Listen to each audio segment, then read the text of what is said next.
આજે આપણે બનાવશું મઠનું શાક. તો એમાં આપણે ટમેટાં, મરચાં, ડુંગળી બધું કાપી લીધું છે. મખ બાફી નાખ્યા છે. હવે આપણે કરશું વઘાર. એમાં આપણે નાખશું રાઈ. રાઈને આપણે ફૂટવા દઈશું.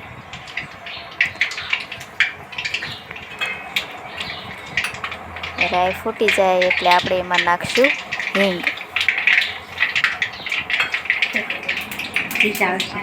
પછી આપણે એમાં નાખશું ડુંગળી, ટમેટાં, મરચાં. પછી એને આપણે થોડી વાર ચડવા દઈશું.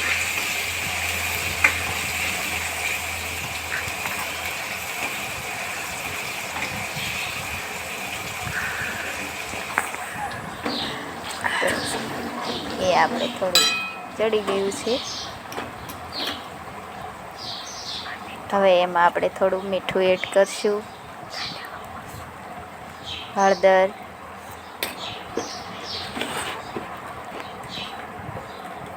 લસણવાળો મસાલો.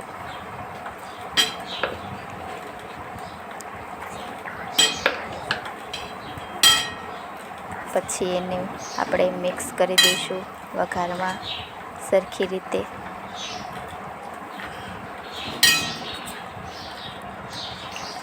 પછી આપણે એમાં પાણી એડ કરશું.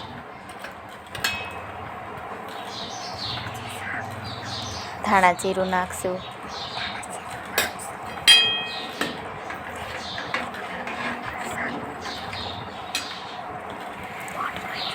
પછી પાણી આપણે ગરમ થઈને પછી આપણે મઠ નાખી દેવાના છે.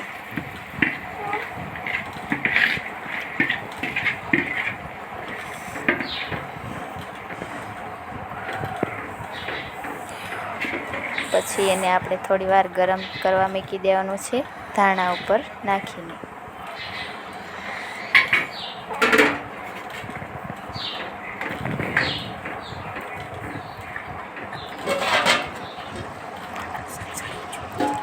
પછી આપણું શાક થઈ ગયું છે. તમે એકદમ તમારા ઘરે ટ્રાય કરજો, બહુ સરસ શાક બને છે. જો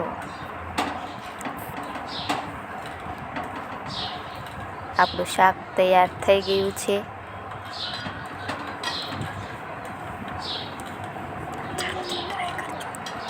તમે જરૂર ને જરૂર ટ્રાય કરજો, બહુ મસ્ત શાક બને છે.